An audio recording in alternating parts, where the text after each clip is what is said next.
Buenas tardes, señoras y señores.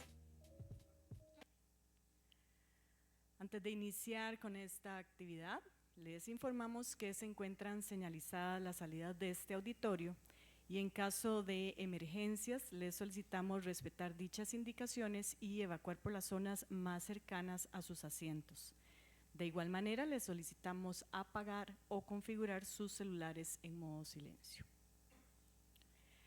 La Benemérita Universidad de Costa Rica les da la más cordial bienvenida a la conferencia titulada Democracia, Ciudadanía y Universidad, una conversación sobre el futuro de Costa Rica, que será impartida por el expresidente de la República, el doctor Miguel Ángel Rodríguez Echeverría. Nos acompañan esta tarde en la mesa principal el señor rector de la Universidad de Costa Rica, el doctor Carlos Araya Leandro, el señor decano de la Facultad de Ciencias Económicas, el doctor Leonardo Castellón Rodríguez, y el señor expositor, el expresidente de la República, el doctor Miguel Ángel Rodríguez Echeverría. Un saludo cordial a los señores exrectores de esta Casa de Enseñanza, el señor Gabriel Macaya, el señor Gustavo Gutiérrez, también a las señoras y señores del Consejo Universitario, los señores y señoras vicerrectores, autoridades universitarias que nos acompañan, público presente, sean bienvenidos. Vamos a iniciar esta actividad con las palabras del señor decano de la Facultad de Ciencias Económicas, el doctor Leonardo Castellón Rodríguez.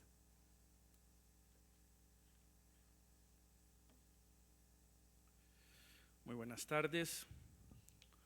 Un cordial saludo al doctor Carlos Araya Leandro, rector de nuestra universidad,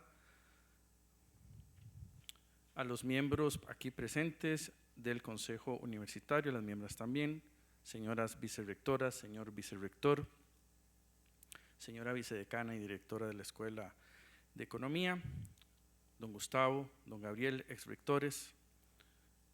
Cordial saludo también a don Roberto, ex vicerrector, y en especial al doctor Miguel Ángel Rodríguez Echeverría, expresidente de la República, ex profesor de nuestra facultad y conferencista de lujo de esta tarde. Cuerpo docente, personal administrativo, estudiantes, personas jubiladas, amigos, amigas y familiares de don Miguel Ángel. Es un honor para la Facultad de Ciencias Económicas acompañar hoy esta conferencia y quiero aprovechar estas breves palabras para destacar algo que muchas veces se queda en un segundo plano frente a la trayectoria pública de don Miguel Ángel, su condición de profesor universitario.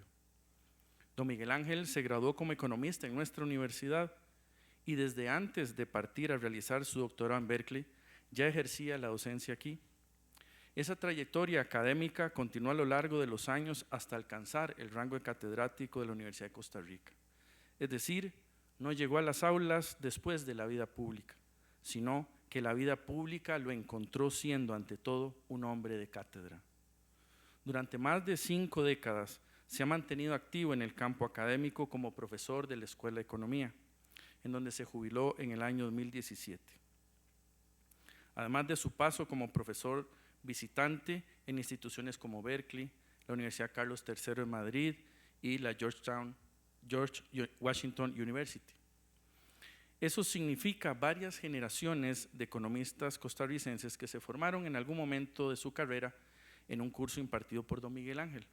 Particularmente cito 2 cursos, el de Economía Institucional, una materia que exige no solo dominio técnico, sino una mirada amplia, histórica y crítica sobre las ideas que han construido y a veces destruido nuestras economías, y al igual que el curso de Comercio Internacional, en el cual nuestra actual vicedecana fue su estudiante. A esa entrega docente se suma una producción intelectual constante.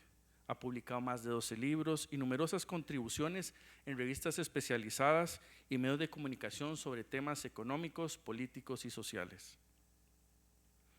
Y es justamente en esa doble condición de pensador y de hombre de Estado la que hoy nos convoca. La conferencia que nos ofrecerá Democracia, Ciudadanía y Universidad, una conversación sobre el futuro de Costa Rica, no podría estar en mejores manos. Pocas personas en nuestro país pueden hablar con igual autoridad sobre la relación entre la universidad pública y la democracia, porque pocas lo han vivido desde tantos ángulos a la vez, como estudiante de esta casa de estudios, como catedrático, como ministro, como presidente de la Asamblea Legislativa y jefe de Estado, y como ciudadano comprometido con el debate de las ideas.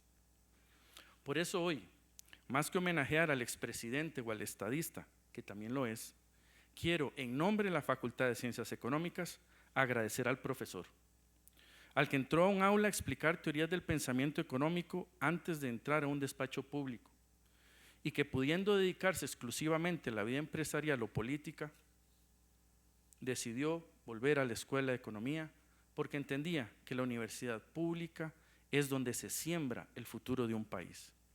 Don Miguel Ángel, en nombre de esta facultad y de quienes hoy seguimos su ejemplo de servicio desde la cátedra, muchas gracias por su entrega a la docencia universitaria costarricense.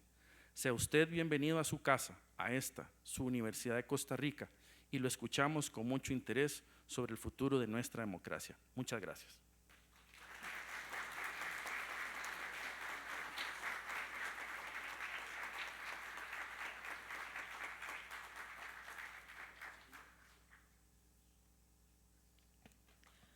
Continuamos con el mensaje del señor rector de la Universidad de Costa Rica, el doctor Carlos Araya Leandro.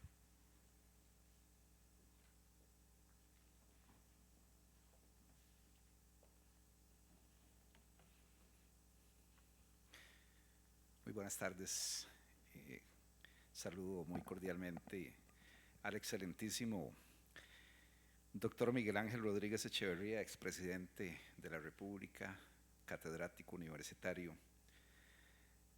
También al señor decano de la Facultad de Ciencias Económicas, a la señora vicedecana, señores y señora miembro del Consejo Universitario, señoras y señor vicerrectores, autoridades universitarias, personal docente, administrativo, estudiantes que nos honran con su presencia durante esta tarde.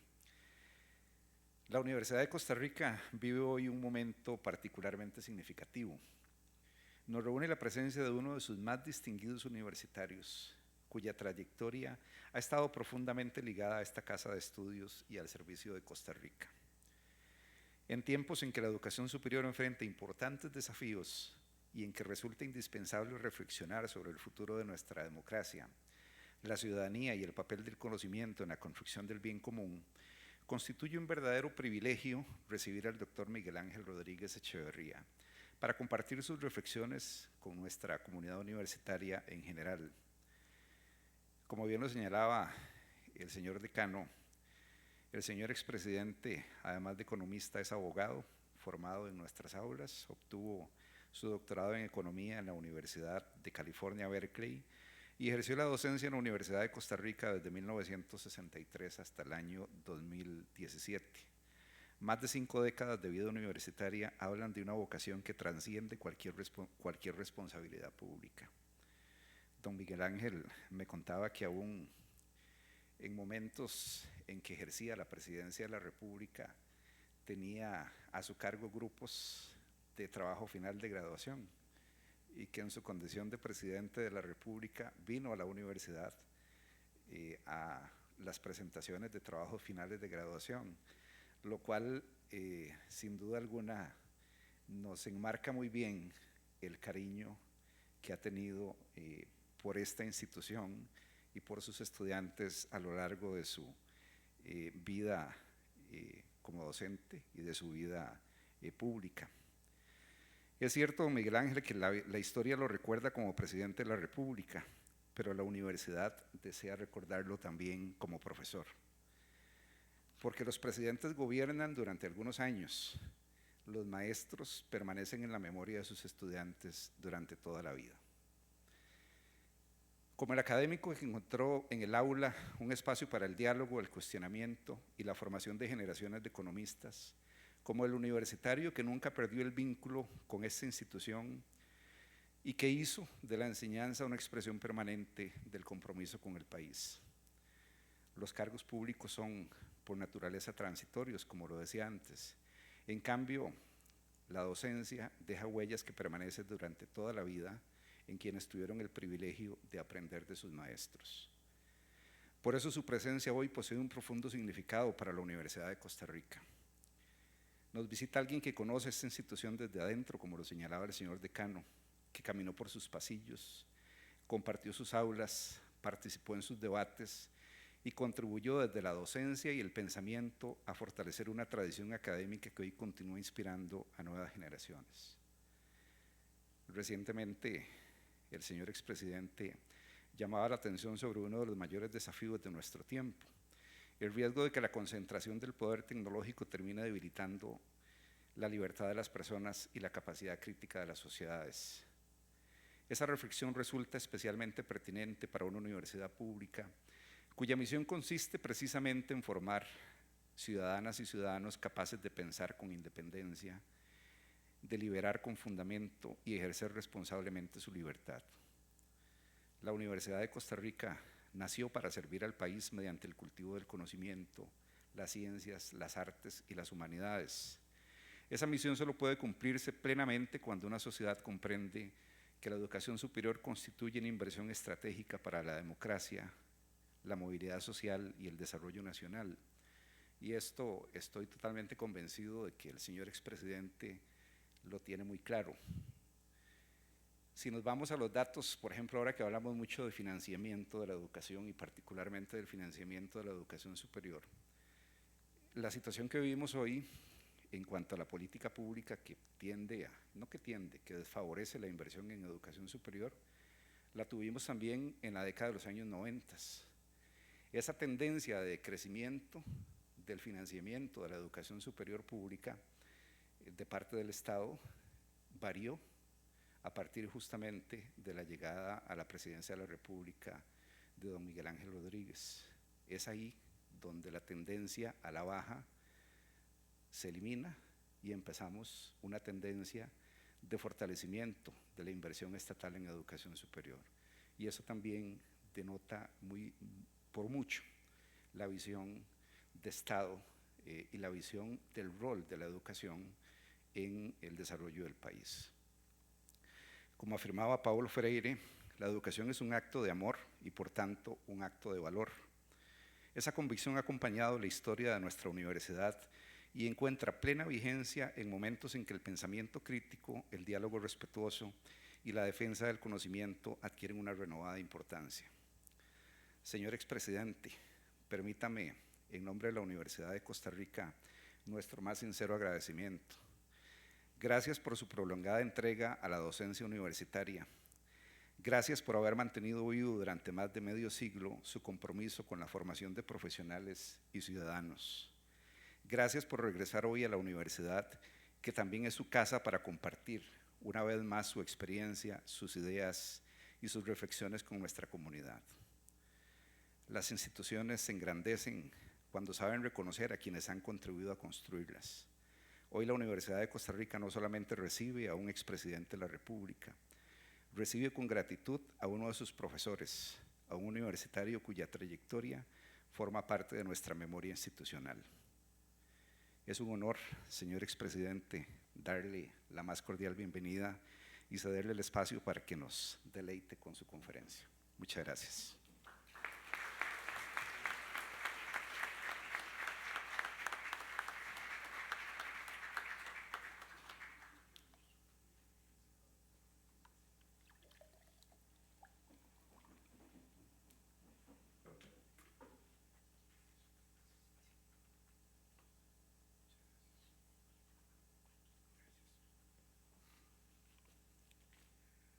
Muy buenas tardes.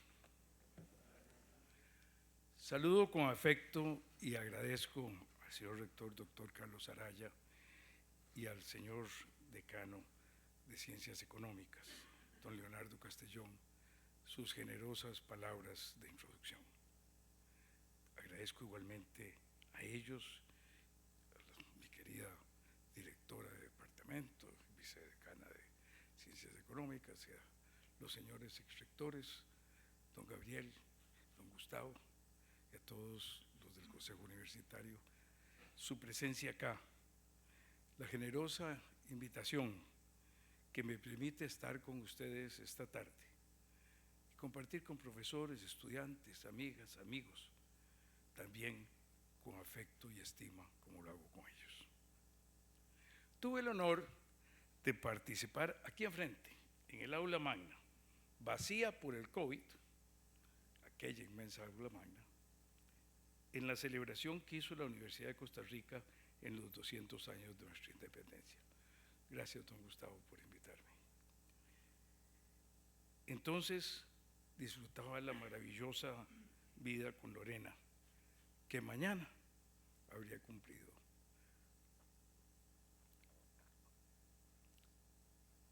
83 años.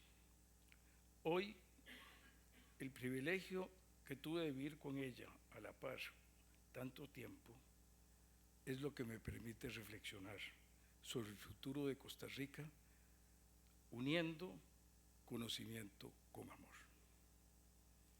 En esta ocasión, que agradezco ya hace casi 5 años, reflexioné sobre los problemas y retos que enfrentábamos, nuestras perspectivas y los equilibrios necesarios para resolverlos con éxito. Vuelvo a ello porque quiero señalar lo que en esa ocasión dije sobre esos desafíos cuando empecé mi presentación. Señalé, con la gran recesión surgió el descontento. El aprecio por la democracia cae año con año. La globalización, las instituciones internacionales y el comercio internacional reglado pierden adeptos. Los ciudadanos desconfían de las élites a las que consideran indiferentes a su bienestar. Los valores se desvalorizan, la cultura se banaliza. Impera el espectáculo y no la sustancia. Se menosprecia la política y a los políticos. De la antipolítica surgen los populismos de derecha y de izquierda que carcomen el Estado de Derecho, violan los derechos humanos y engatusan a los ciudadanos. A pesar del desbocado avance en informacomunicación, inteligencia artificial e Internet de las cosas, predominan las paparruchadas o fake news como ahora los conocemos, y las falsedades se difunden y prenden más que las verdades. Vivimos en la posverdad, ya ni los hechos son objetivos. Las emociones se imponen antes que el debate racional. La envidia, el odio, el rencor son más fuertes que la admiración, el amor y la amistad. Las naciones y su acción internacional se muestran incapaces de enfrentar los grandes retos del calentamiento global, del armamentismo, del cambio tecnológico y en neurociencia, y de la posibilidad de que nuestras acciones se concentren en muy pocas manos capaces de determinarlas, de la pobreza de las naciones rezagadas y de familias que sufren en medio de la opulencia de países ricos y de ingresos medios. Termino la cita. Desdichadamente, ninguno de estos obstáculos a la felicidad de las personas ha desaparecido. Más bien, muchos se han agravado. De tiempos de relativa paz pasamos a guerras descarnadas y se ha incrementado el crimen internacional. La confrontación entre potencias es hoy mayor e impera el poder sin tapujos y no las reglas para la convivencia y el comercio internacional que veníamos paso a paso construyendo con grandes dificultades. La fragmentación de los partidos y el antagonismo son mayores. El ambiente se sigue deteriorando y la fuerza política para enfrentarlo se ha diluido. Hay más autocracias, menos democracias. Los estados de derecho se deterioran. Esta abigarrada manifestación no es mi dolorosa jeremiada. Es un intento muy imperfecto de entender las circunstancias negativas que se complementan con avances sorprendentes de la humanidad. Y veremos después, al menos en mi criterio, existe el amor y hay caminos y razones para el optimismo. Nuestros desafíos también se expandieron aquí en nuestro terruño. Hoy sufrimos una inseguridad nunca experimentada en nuestra historia. Los cierres prolongados del aparato educativo, el llamado apagón educativo, nos ha legado un contingente de jóvenes con enormes falencias en su instrucción y un sistema más debilitado en su calidad. Las colas para servicios hospitalarios aumentan mientras los pacientes conviven y hasta mueren con enfermedades no atendidas. El antagonismo, la división y la falta de diálogo no son propios de adversarios, sino de enemigos. Desde hace ya varios siglos, hasta para una nación grande y poderosa, su futuro depende de la situación del resto del mundo y de las especificidades de su tiempo. Por supuesto, esa dependencia es mayor para una nación pequeña y abierta como Costa Rica. Por eso es importante que en una conversación sobre nuestro futuro hagamos al menos alguna reflexión sobre el tiempo que vive el mundo.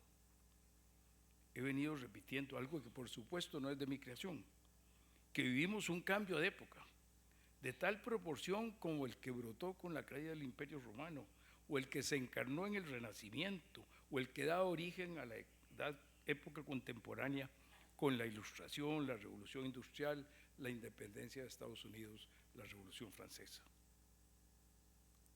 En 1931, hace casi 100 años, Antonio Gramsci, desde la presión fascista, sentenció: la crisis consiste precisamente en el hecho de que lo viejo muere y lo nuevo no puede nacer. En este interregno se verifican los fenómenos morbosos más variados. Una visión marxista. Poco después, Ortega y Gasset nos dijo: hay épocas en que el hombre se queda sin mundo. Era su visión liberal humanista de que vivimos desde hace 100 años una crisis de creencias y una transición histórica. Luego, el Concilio Vaticano II interpretó su tiempo, 1965, señalando: el género humano se halla hoy en un nuevo periodo de su historia, y agrega que la humanidad pasa de una concepción más bien estática de la realidad a otra más dinámica y evolutiva. Después, en 1975, en la UNESCO, el Papa San Juan Pablo II indicó: el futuro del hombre depende de la cultura. Los cambios económicos, tecnológicos, políticos son importantes, pero el destino de la civilización depende en última instancia de la visión del ser humano que sustenta su cultura. Una visión católica. Todas esas interpretaciones convergen en considerar que las personas nos encontramos hoy entre un mundo que muere y otra que todavía no ha nacido. Más recientemente, el Papa Francisco, al referirse a las transformaciones tecnológicas, culturales, económicas, éticas de nuestro tiempo, popularizó la frase que muchos venimos usando: no estamos viviendo una época de cambios, sino un cambio de época. Y hace pocas semanas, el Papa León XIV formula en Magnificat Humanitas la respuesta de la doctrina social de la Iglesia a la revolución digital, la inteligencia artificial y la redefinición de la relación entre persona, trabajo, conocimiento y comunidad.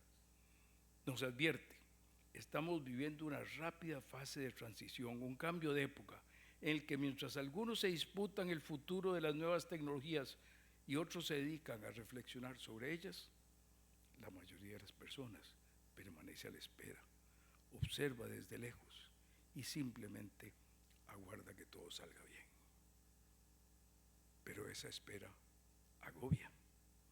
Esos profundos cambios se dan con relampagueante velocidad, cambios cada vez más acelerados en la condición de las mujeres y los hombres, en las relaciones familiares, comunales, religiosas, empresariales, del trabajo, políticas, internacionales, en la tecnología con la inteligencia artificial, en las relaciones y confrontaciones entre potencias mundiales, cambios por la aparición y la preponderancia de las redes sociales, sus algoritmos que facilitan la comunicación impensada y nos separan en grupos cerrados hostilmente enfrentados, que magnifican la fortaleza de las paparruchadas. Esos cambios se dan en cómo vivimos y en qué podemos hacer, pero a sus efectos no nos hemos ajustado. Son cambios que se han dado en nuestros medios e instrumentos y parcialmente en nuestras leyes y prácticas. pero que no sabemos todavía cómo interiorizar, cómo domar, cómo aprovechar. También todos esos cambios han puesto de manifiesto y exacerbado la ineficiencia y la corrupción de muchos gobiernos, el dolor de la pobreza y en muchas naciones, como tristemente en la nuestra, el aumento de la desigualdad. ¿Cuáles son las consecuencias de esas transformaciones? El cambio de época causa frustración y desarraigo de las personas que pierden el abrigo de la familia tradicional, de los empleos formales, que tal vez no eran muy buenos, pero daban una cierta seguridad, de su pertenencia religiosa, de su comunidad, ahora sustituida por las amistades anónimas en las redes. Con el cambio de las circunstancias, crece la incertidumbre. Lo desconocido nos da miedo. Frustrados, sin sustento de relaciones humanas y espirituales que nos tranquilicen, confusos y con miedo, se acrecienta la fuerza de emociones y sentimientos negativos, principalmente el enojo, y se apodera de los pueblos la envidia y el odio. Son condiciones propicias para la violencia y un magnífico abono para los populismos demagógicos y estatistas. La racionalidad y el amor se debilitan en la acción humana. Estas circunstancias favorecen el menosprecio a la institucionalidad del Estado democrático liberal, dificulta que los partidos actúen como deben hacerlo, como crisoles en los que se amalgama los diferentes intereses en una visión compartida de bien común. Se fragmentan los partidos, se multiplican las visiones minoritarias, lo cual abona la aparición de populismos autoritarios de diversos signos ideológicos, de izquierda y de derecha, progres y ultraconservadores, comunistas y promercado, pero todos engañadores y en mayor o menor grado destructores del Estado de Derecho y violadores de la libertad y los derechos humanos. Por eso, en este cambio de época, debemos esforzarnos porque prevalezca el respeto a la vida, la dignidad y la libertad de todas las personas, el encuentro fraterno, la amistad social y por protegernos con una estructura de valores que nos permita navegar mejor en aguas desconocidas. Es una hora que nos llama a defender nuestra democracia liberal con su institucionalidad de su Estado de Derecho. La democracia no es una forma perfecta de gobierno. La democracia es obra de nosotros, los seres humanos, que somos imperfectos, ignorantes, capaces del mal, limitados por el tiempo, el espacio y los recursos. Pero la democracia es el mejor gobierno para nuestra imperfección. Si fuéramos perfectos, no habría debate, ni necesidad de restringir el poder de las personas, de sus organizaciones y de los estados. Nuestra perfección lo haría innecesario. La democracia se sustenta, en primer lugar, en un sistema electoral confiable, en procesos electorales competitivos que se desarrollen en una cancha nivelada para todos los actores, con las libertades necesarias para que se pueda libremente participar en esos procesos. La democracia como sistema de elección libre de gobernantes con alternancia es una condición necesaria para que las personas podamos vivir en libertad y buscar nuestra felicidad. Pero no es suficiente. Se necesita la operatividad del Estado de Derecho. El Estado se requiere para evitar el caos de unas personas abusando de otras. Pero también se necesita controlar la arbitrariedad del Estado, que el poder controle el poder. Se requiere la construcción jurídica de un Estado que, además de los derechos patrimoniales, propiedad, contratación, libertad de empresa, y de los derechos políticos, igualdad de apertura a la participación de todos en la definición de los asuntos públicos, garantice los derechos civiles, la no discriminación en la posibilidad de ejercer iguales libertades y derechos. El Estado de Derecho es el gobierno de la ley y las instituciones, no de las personas. Ley con normas generales iguales para todas las personas. Con el Estado de Derecho se agrega a la democracia electoral las garantías para limitar el poder de los gobernantes, división de poderes, asignación de competencias, defensa de los derechos humanos, debido proceso e independencia de los jueces, control de constitucionalidad, revisión judicial de las actuaciones administrativas. De nuevo, democracia electoral y Estado de Derecho son condiciones necesarias, pero no suficientes. No basta el sistema de pesos y contrapesos. Permítame recordar la obra épica más antigua conocida, la leyenda de Gilgamesh, de los sumerios de hace 4.500 años. Gilgamesh era un rey inteligente e invencible, pero despótico, que arrasaba con la vida de hombres y el honor de las mujeres. Los súbditos imploraron a los dioses que los ayudaran y les enviaron a Enkidu, tan poderoso y fuerte como Gilgamesh, pero se pusieron de acuerdo. Ahora eran dos los tiranos abusadores. Para evitar que Gilgamesh someta a Enkidu o que ellos dos se pongan de acuerdo para conculcar los derechos de los ciudadanos, se requiere una ciudadanía ilustrada que permita con valores, independencia y coraje. Se requiere una cultura democrática que permita a la sociedad hacer contrapeso al Estado y que lo haga con amor para impedir una nueva fuente de antagonismo y posible opresión por parte de la mayoría. La democracia requiere una sociedad fuerte que controle el poder del Estado, que a su vez debe ser fuerte para que controle el caos de la sociedad. Pero esa sociedad fuerte, imprescindible para que perdure y se fortalezca la democracia liberal, se debilita por su fragmentación, se debilita si se debilitan los mercados, por la magnitud de los deseos insatisfechos, por la incertidumbre, el desarraigo, el miedo y la ira de sus integrantes, y por la desconfianza que prevalece frente a las élites y entre los ciudadanos. Estas circunstancias dificultan, oscurecen la luminosidad de un incremento inimaginable en la creatividad de la humanidad, de la generación de mayor conciencia y más personas sobre la dignidad de todos, de la aceptación mayor de las diferencias, del extraordinario aumento del nivel educativo en el mundo y del aumento de la fuerza de las aspiraciones a la paz, al progreso, al conocimiento. Acá resplandece imprescindible la universidad en nuestra actualidad. Sin universidad no puede haber ciudadanía con conocimientos y fuerza para controlar la arbitrariedad de los gobernantes que pretendan distribuir los límites que les impone la institucionalidad de la democracia liberal con su Estado de Derecho.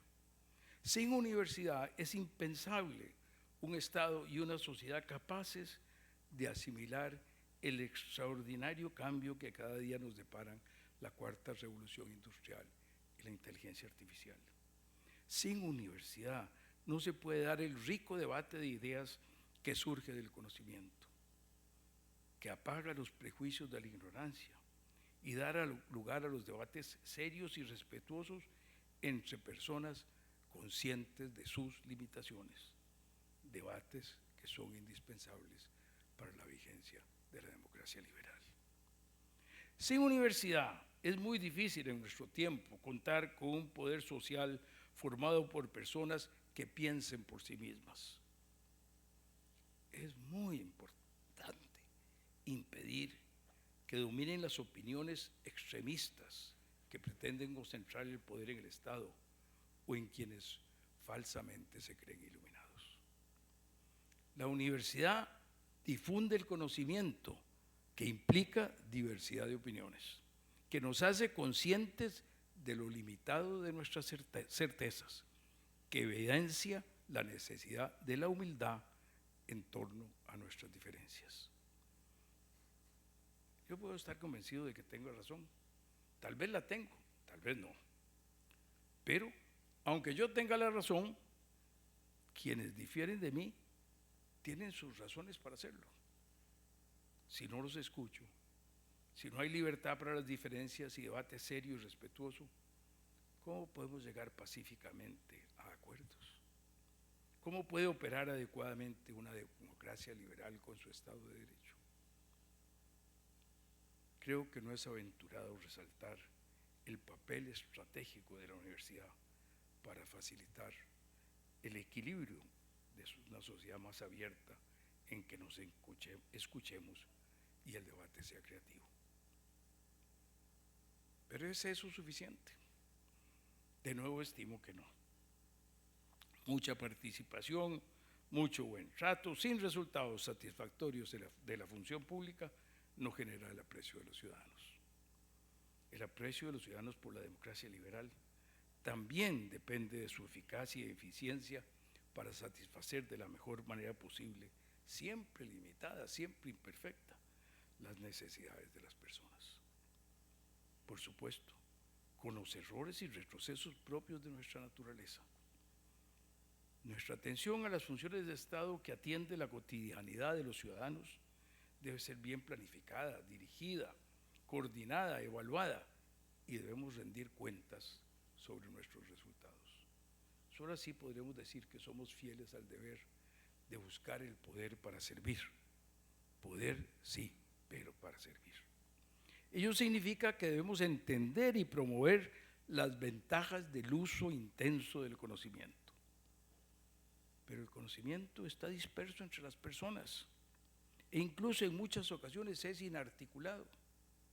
Eso significa que mucho del conocimiento no es transferible y solo resulta en acciones que podemos hacer, pero no podemos explicar, como por ejemplo andar en bicicleta. Esto exige libertad para hacer dentro del orden de la sociedad. Es el mismo conocimiento que se desarrolla cuando se genera y se maneja una empresa. Es el mismo conocimiento que se desarrolla cuando se maneja una universidad. De ahí la ventaja de la subsidiariedad, de la descentralización, de la economía social de mercado, de la innovación y la productividad, del comercio internacional sometido a reglas para evitar la arbitrariedad de estados o empresas poderosas. Por eso, el uso eficiente del conocimiento y la generación de innovación y productividad, que son necesarios tanto en el sector público como en el privado, resulta posible por la participación de todas las personas y de sus organizaciones. Y evidentemente, esa participación es más eficaz y eficiente si las personas poseen más conocimientos. La participación de las personas en mayores conocimientos es aún mayor en estos tiempos de la cuarta revolución industrial y de inteligencia artificial, que demanda una oferta de personas más capacitadas, más especializadas y preparadas en nuevos campos que se abren al conocimiento. Evidentemente, de nuevo, el rol de la universidad es para ello imprescindible. ¿A dónde?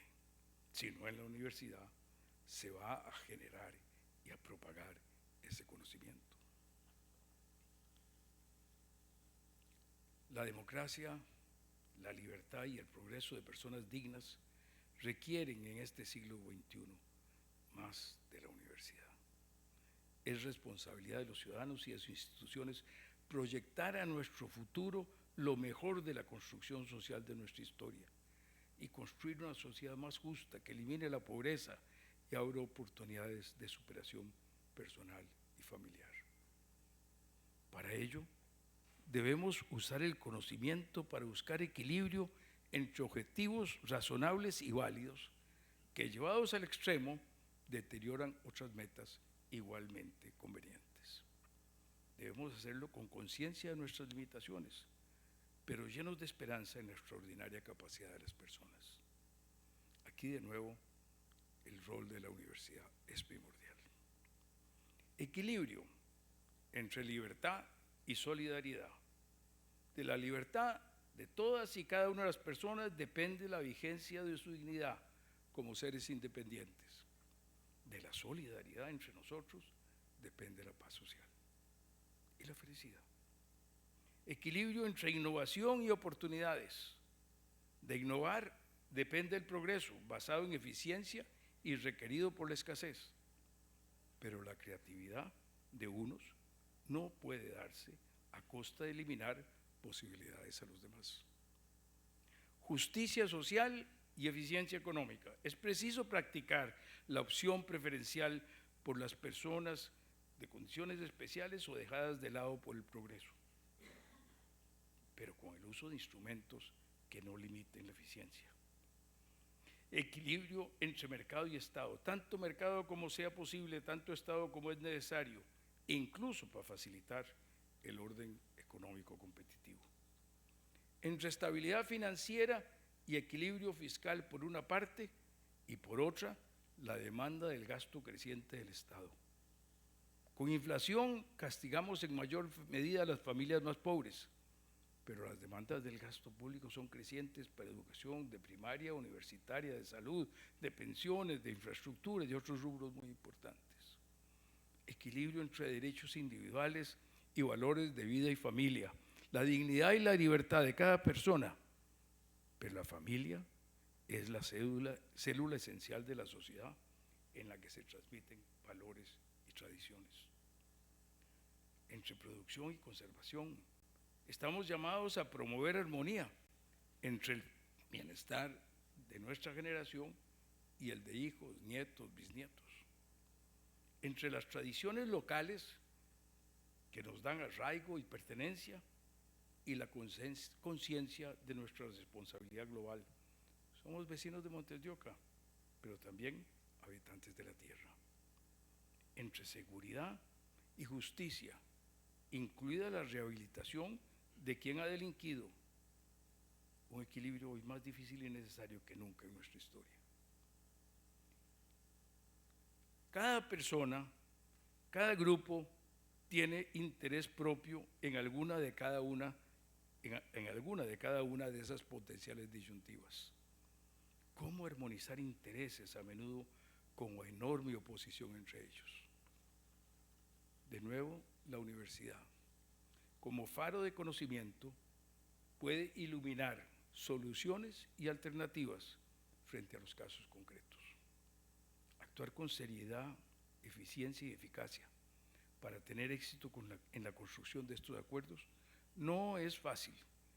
Requiere conocimiento y la humildad que nos da el conocimiento de reconocer nuestra ignorancia.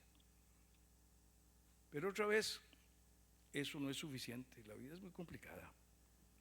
Requerimos además virtud en moderación, apertura y respeto con quienes piensan diferente. Son virtudes que forman parte de la coraza de convicciones que nos debe proteger frente a la incertidumbre, el desarraigo y el miedo al cambio. Con independencia de que estas virtudes se originen de una fe trascendente o sean el fruto de sabiduría acumulado por la humanidad, para que ellas predominen en relaciones humanas, debemos practicar el amor a las demás personas. Solo así, por convicción de que mi bienestar depende del bienestar de los demás, podremos dominar el egoísmo innato en cada uno de nosotros. También es tarea de la universidad preservar y comunicar la sabiduría que destila nuestra cultura. Y no debería haber prejuicios ni timidez para hablar de sabiduría y de amor en la academia. La universidad es más que difusión, investigación y promoción de ciencias y sabidurías. Entre otras cosas, es también repositorio de nuestra historia. Costa Rica no se inventó ahora, ni hace 4 años, ni en el 48. El vigor y la sabiduría que nos ha diferenciado se origina desde nuestro extraordinario siglo XIX. En el tesoro de nuestra historia encontramos lo que he llamado la solución costarricense. la capacidad demostrada desde la propia llegada de la noticia a nuestra independencia para prever problemas que nos traería el futuro con sus cambios y acordar y ejecutar soluciones. Podríamos hoy recibir un 23 de octubre la noticia de la independencia y para el 1 de diciembre tener acordado el Pacto de Concordia. No lo creo. Estoy convencido de que esa solución fue posible porque en la pequeña y aislada pobre comunidad costarricense muchas familias se conocían y había conciencia de que sus relaciones debían ser regidas por el amor y no por la confrontación y la enemistad. Lo creo no porque fuesen santos ni sabios, eran muy ignorantes y pecadores, ni porque siempre lo pusieran en práctica, sino por el resultado de sus acciones. Posiblemente les facilitó la tarea su precaria condición, que hizo posible que en medio de constantes violaciones al mandato del amor, al menos sabían que debían practicarlo. Es hora de rescatar la solución costarricense para recuperar la relación armónica entre ciudadanos y dirigentes políticos. Es una tarea esencial unirnos para armónicamente, con amor fraterno y sus virtudes, con conocimiento, con la fuerza de ciudadanos y ciudadanos, en la interminable y siempre imperfecta búsqueda y lucha por practicar la verdad, el bien común y la justicia, y de admirar la creación y la belleza.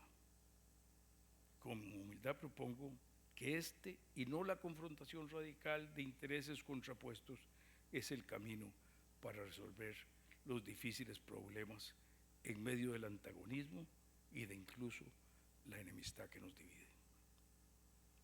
Las universidades públicas requieren más recursos, de ahí la lucha por incrementar el FES. Agradezco, por cierto, al señor rector la mención que hizo al año 98. En aquella ocasión para el FES no me buscaron las universidades, yo las busqué y les propuse una fórmula en que el FES aumentara con la tasa de crecimiento de la economía. Había entonces que luchar todos para que crecer. Pero también requieren más recursos la educación a cargo del gobierno, la seguridad ciudadana, la salud con sus filas, nuestra insuficiente infraestructura. El sistema de seguridad social demanda un ajuste radical por el envejecimiento de la población. Debemos adaptarnos al cambio climático, cuyos efectos se aceleran, y también proveer la generación de energía con demanda creciente. ¿Cómo conciliar tan válidos y enfrentados intereses? No veo otra solución que actuar uniendo conocimiento y amor. Democracia, ciudadanía y universidad son esenciales para triunfar. También el amor. Muchas gracias.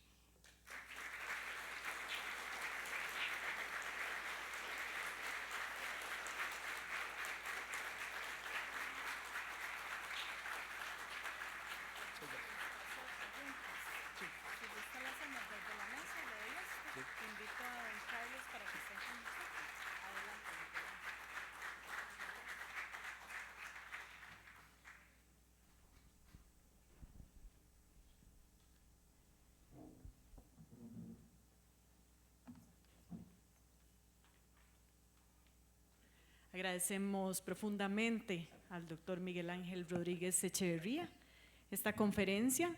Ahora quisiéramos abrir un espacio de 2 preguntas, 3 preguntas, y posterior a eso también vamos a tener la firma del libro y también algunas fotografías.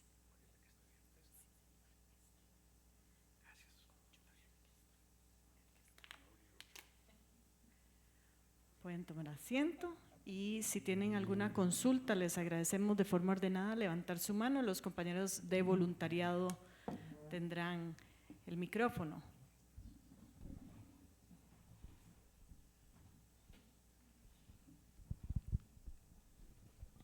compañero puede presentarse, si me hace el favor, y le extiende la pregunta. ¿Me escucha? Hola, Miguel Ángel, doctor. Mi nombre es Jorge Mario Araya Alvarado, soy el presidente del Tribunal Electoral Estudiantil de Guanacaste, un placer. Mi pregunta es, ¿qué se puede hacer, digamos, a futuro? Porque siento que, y desde el nivel estudiantil, que muchas personas han perdido la esperanza en la democracia. Muchas personas no creen en los políticos, dejaron confiar de ellos de hace un montón de años. Por dicha, este año, digamos, en mis elecciones que organicé, salieron bien y hubo récords de participación, pero obviamente muy poquitos de los que se convocan, ¿verdad? Y eso se nota mucho en el ciudadano común. En el ciudadano común no confía ya más en la democracia, y eso es muy preocupante porque eso ha sido la portillo para muchas dictaduras en el futuro. Entonces, Muchas gracias.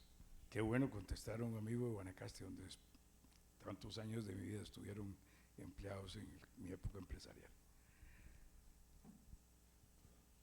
En primer lugar, la mayoría de los costarricenses en las encuestas todavía creen en la democracia. Eso es muy importante. Es importante partir de los hechos. Las encuestas de Latinobarómetro que se hacen en toda América Latina nos tienen en uno de los primeros lugares. Claro que ha caído, pero seguimos estando en uno de los primeros lugares y todavía más de la mitad cree que la democracia es el mejor sistema para solucionar los problemas políticos. Pero ciertamente hay un deterioro entre nosotros, como en el mundo occidental, en todo el mundo occidental lo hay muy fuerte. ¿Cómo recuperarlo? Solo con la práctica. Estas cosas no se recuperan predicándolas. Podemos decir que hay que encontrar una manera distinta, que hay que confiar unos en otros, que tenemos que hacer las cosas mejor. No lo recuperamos si no lo hacemos. Es una de esas cosas que solo aprendemos haciéndola. Y eso significa que es tarea de cada uno. La democracia no es función de los políticos ni de los gobernantes, es función de todos los ciudadanos. Y el ejercicio de nuestra ciudadanía, buscando conocimientos, buscando actuar con respeto y amor al otro, es lo que nos permite ir mejorando. Poquito a poco, cada uno un poquito. Tal vez, como dice el Papa en su encíclica Magnífica Humanitas, uno crea que son tareas muy grandes para que yo las pueda hacer, pero todos estamos llamados a colaborar y un poquito podemos hacerlo. Si mejoramos las relaciones familiares, si mejoramos las relaciones comunales, si mejoramos las relaciones en el aula, si mejoramos las relaciones en cada empresa, las cosas empiezan a mejorar. Se trata de no pensar que podemos vencer el antagonismo con el antagonismo, la violencia con la violencia. Así nos has hecho. Veamos a Martin Luther King o a Mandela. Es de otra forma como se vence las situaciones difíciles.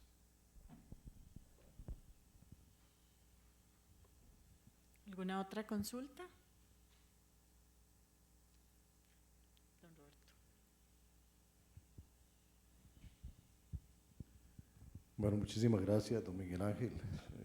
Realmente exquisita la presentación y nos lleva a reflexionar mucho en este lado del país que es la universidad, donde se construyen las utopías y precisamente el mensaje que más me caló fue el concepto de sabiduría para el equilibrio, porque creo que es la ruptura de los equilibrios sociales. Si uno ve que es el Estado es un acuerdo que mantiene un equilibrio, y cuando ese equilibrio se ha roto, como vivimos actualmente, se rompe el equilibrio, a veces intencionalmente, para generar la confrontación y llegar al poder.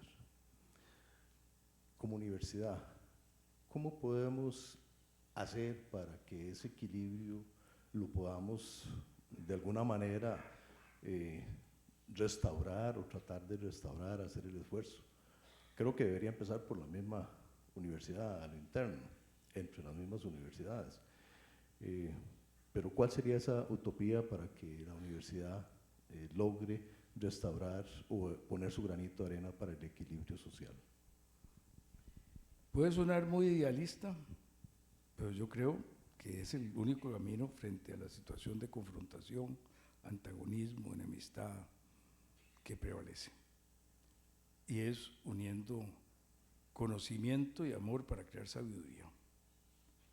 En las relaciones del aula, en las relaciones entre las autoridades universitarias, en las relaciones con los estudiantes. Eso no quiere decir que vamos a estar de acuerdo en todo. Lo que quiere decir es que vamos a ventilar nuestros desacuerdos de una manera muy respetuosa los unos de los otros y vamos a lograr dar ejemplo de cómo se hacen las cosas de esa manera y cómo se logran mejores objetivos.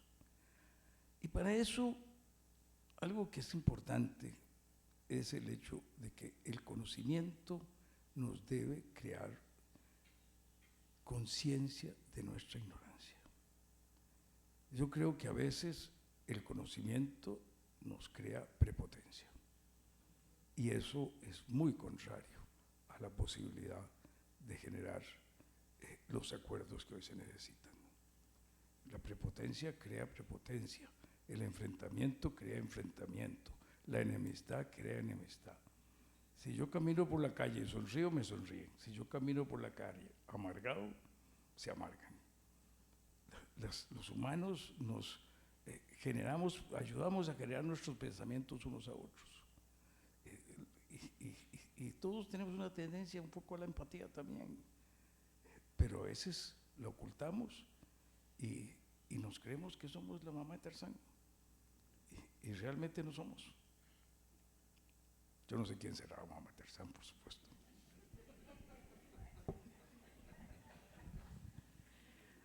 ¿Alguna otra consulta?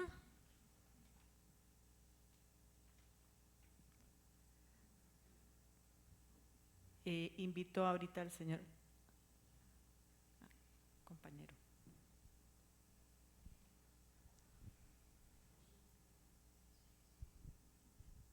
Muchas gracias. Agradecerle, de verdad que es un privilegio, un honor poder escucharle, saber un poco de la visión y de lo que usted nos viene a hablar el día de hoy, de verdad que sí.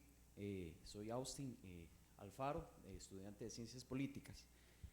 Me gusta mucho el hecho de una solución de Costa Rica, una solución que se ha construido a lo largo de los años en diálogo, en amor precisamente, en una idea de algo diferente a nuestra región, pero ¿cómo hacer ese llamado al diálogo? ¿Cómo combinar ese amor y conocimiento cuando muchas veces no hay participación?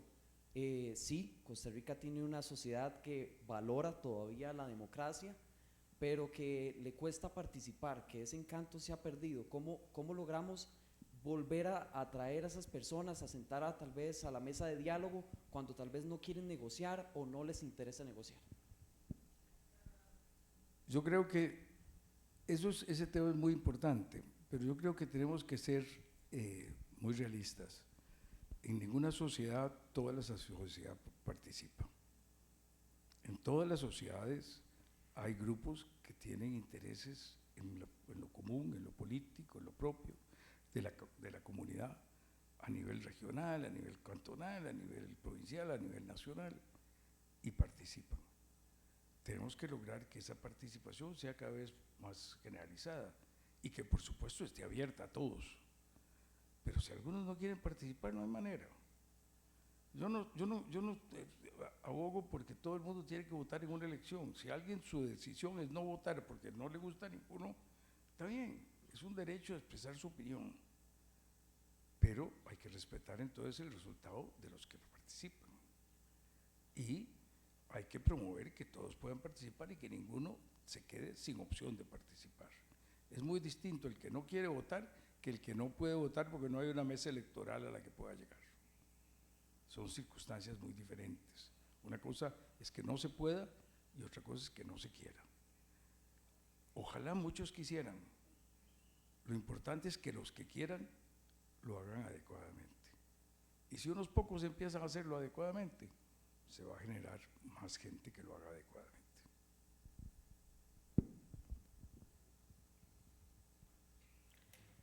Bueno, para finalizar, quisiéramos extenderle un agradecimiento al doctor Rodríguez Echeverría. Invito al señor rector, al señor decano de Ciencias Económicas y a la señora directora de la Escuela de Economía, Yanira Sanirash, pasar al escenario para hacer la entrega.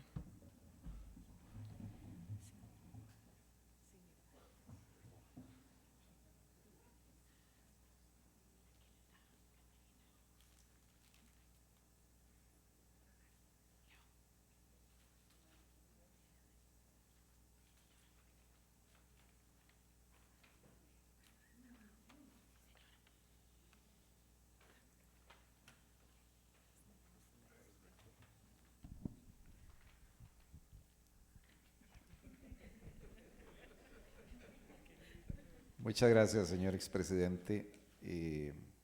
Por eso va a hacer la entrega de un certificado de reconocimiento que dice Universidad de Costa Rica otorga el presente certificado de reconocimiento al doctor Miguel Ángel Rodríguez Echeverría por su distinguida labor como catedrático de la Escuela de Economía y por su permanente compromiso con el fortalecimiento de la educación superior pública costarricense, dado en la ciudad universitaria Rodrigo Facio el día 29 de junio del año 2026. Don Miguel Ángel, de nuevo, muchas gracias por sus aportes y muchas gracias por acompañarnos esta tarde. Es un honor para nosotros. Gracias.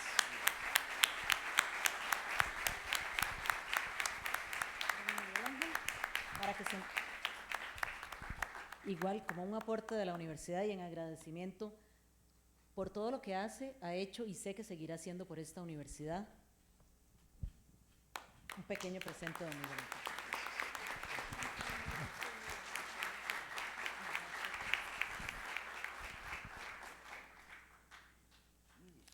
Salí premiado. Vamos a hacer la salida.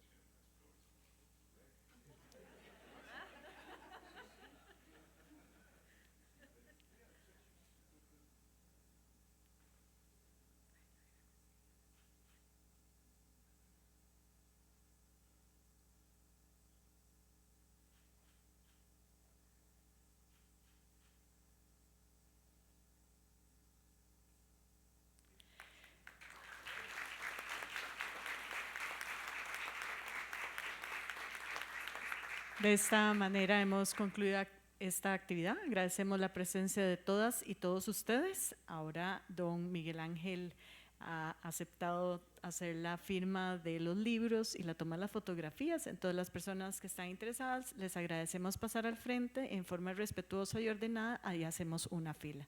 Muchas gracias y buenas tardes.